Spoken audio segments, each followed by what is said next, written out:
राजकुमारी मंदाकिनी अपने पिता की इकलौती संतान थी। वह इतनी ज्यादा सुंदर थी कि उसकी सुंदरता के चर्चे अन्य राज्यों में भी थे। उसमें सौंदर्य के साथ साथ सदाचार, प्रतिभा आदि और भी सद्गुण थे, परंतु सब सद्गुणों तथा पिता के प्रेम ने उसे घमंडी बना दिया। उसका अहंकार इतना बढ़ गया था कि वह किसी दूसरे को अपने सामने कुछ समझती ही नहीं थी। अनेक राजकुमारों ने उससे विवाह करना चाहा, किंतु किसी को वह अपने योग्य माने। तब तो राजकुमार की अवस्था दिनों दिन बढ़ती जा रही थी। महाराज को लोक निंदा का भय था, लोग कानाफूसी करने भी लगे थे, लेकिन राजकुमारी अपने अहंकार में चूर थी। वह किसी भी राजकुमार को देखने तक को भी प्रस्तुत नहीं होती थी। अंत में महाराज ने पड़ोस के युवक राजा रंगमोहन के साथ एक योजना बनाई और घोषणा कर दी कि राजकुमारी के आगामी जन्मदिन पर प्रातःकाल जो पुरुष नगर द्वार में पहले प्रवेश करेगा, उसके साथ राजकुमारी का विवाह कर दिया जाएगा, फिर वह कोई भी हो। राजकुमारी का जन्मदिन का दिन आ गया। प्रातःकाल नगर द्वार में सबसे पहले आने वाले पुरुष को राजसेवक पकड़ लाए। वह था फटे चिथड़े लपेटे एक भिक्षुक, परंतु वह जवान था, सुंदर था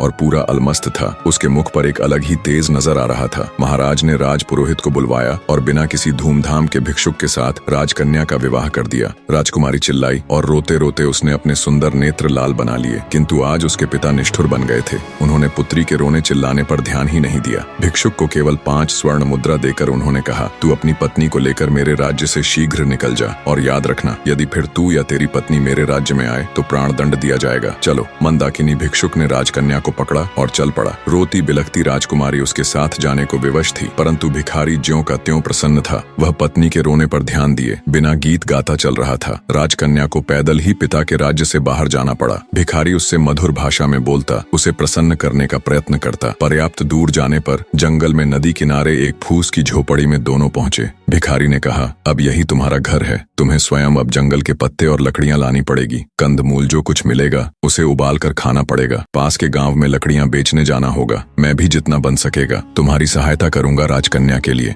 यह जीवन बहुत दुखद था, किंतु व्यवस्था सब करा लेती है। उसे एक ही सुख था कि भिखारी उसके साथ बहुत प्रेमपूर्ण व्यवहार करता था। कुछ दिन ऐसे ही बीत गए। फिर एक दिन भिखारी ने झोपड़ी छोड़ दी और मंदाकिनी को लेकर वह एक गांव में आया। वहां वे दोनों एक खंडहर जैसे घर में रहने लगे। भिखारी कहीं से कुछ पैसे ले आया और उससे उसने मिट्टी के बर्तन खरीदे। पत्नी से कहा, इन बर्तनों को बाजार में ले जाकर बेच आओ। किसी समय जो राजकन्या थी उसके लिए सिर पर बर्तन उठाकर बाजार में जाना बड़ा कठिन काम था, किंतु मरती क्या करती, उसे जाना पड़ा। भिखारी ने उसे स्पष्ट कह दिया कि यदि उसकी आज्ञा का पालन न करना हो तो वह मंदाकिनी को छोड़कर चला जाएगा। बेचारी मंदाकिनी बर्तन सिर पर उठाकर बाजार गई। उसे बर्तन बेचना तो आता नहीं था, दूसरों से नम्र व्यवहार करना भी नहीं आता था। बाजार में बर्तन रखकर वह उनके पास खड़ी रही, क्योंकि जमीन पर बैठना उसे बहुत बुरा लग रहा था। उसे कुछ ही देर वहां खड़े हुई थी कि एक घुड़सवार युवक बाजार में आया। उसने मंदाकिनी से बर्तनों के दाम पूछे। मंदाकिनी ने रूखे स्वर में दाम बताए तो घुड़सवार लौट पड़ा। मोड़ते समय उसका घोड़ा भड़क उठा। फलत घोड़े के पैरों की ठोकर से सब बर्तन फूट गए। घुड़सवार बिना कोई ध्यान दिए वहां से चला गया। अब मंदाकिनी को टो तो खून नहीं, बेचारी रोती हुई घर लौटी।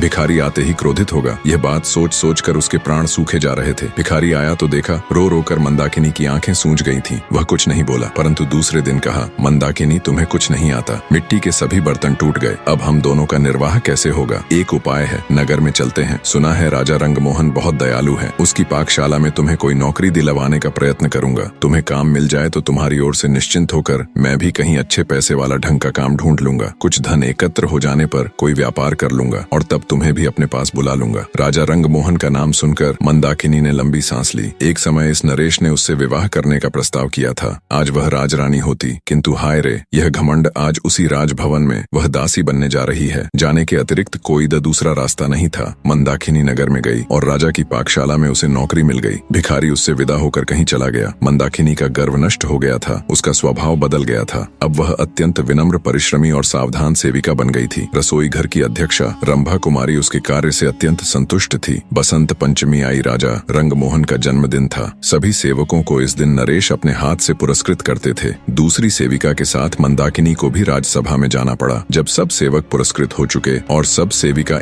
भी पुरस्कार पा चुकी, तब उसे पुकारा गया। वह हाथ हाथ जोड़े मस्तक झुकाए राज सिंहासन के सामने खड़ी हो गई। नरेश ने कहा, मंदाकिनी, मैं तुमसे प्रसन्न हूँ, तुम्हें तो मैं अपनी रानी बनाना चाहता हूँ। मंदाकिनी चौंक पड़ी। महाराज, आपको ऐसी अधर्मपूर्ण बात नहीं करनी चाहिए। मैं परस्त्री हूँ, क्या हुआ? जो मेरा पति भिक्षुक है, मेरा तो वही सर्वस्व है। उसे छोड़कर मैं दूसरे किसी की सोच भी नहीं सकती। वही मेरा स्वामी है। आपकी मुझ पर बहुत कृपा है, तो इतना अनुग्रह करें कि मेरे पति का पता लगवा कर उसे बुला दें। मैं पाकशाला में सेवा करके प्रसन्न हूँ। महाराज रंगमोहन चले गए और थोड़ी देर में वह भिखारी राजमहल से निकला। मंदाकिनी उसे देखते ही दौड़कर उसके पैरों पर गिर पड़ी। भिखारी मुस्कुराया और बोला, मंदाकिनी, मुझे ध्यान से देखो तो तुम्हें मुझ में और रंगमोहन में कुछ सादृश्य नहीं मिलता। भेद खुल चुका था। भिखारी के वेश में उसको ग्रहण करने वाले स्वयं राजा रंगमोहन ही थे और वह थी उनकी महारानी। राजा ने कहा, मंदाकिनी, क्षमा करना, तुम्हारे अभिमान की मुझे कोई दूसरी औषधि मिली ही नहीं, इसीलिए तुम्हारे पिता के साथ मिलकर मुझे यह रास्ता अपनाना पड़ा। निष्कर्ष, जीवन में अभिमान और घमंड का कोई स्थान नहीं है। कठिन परिस्थितियां हमारे अहंकार को मिटाने और हमें विनम्र बनाने के लिए आती हैं। जीवन की सच्ची समझ कठिनाइयों से ही मिलती है और सच्चे प्रेम और समर्पण के बिना जीवन में वास्तविक खुशी और संतोष संभव नहीं है। इसके साथ ही कहानी यह भी बताती है कि परिस्थितियां चाहे जितनी भी कठिन क्यों ना हो, सच्चा प्रेम, सहनशीलता और विवेक ही जीवन को सही दिशा में आगे बढ़ाते हैं।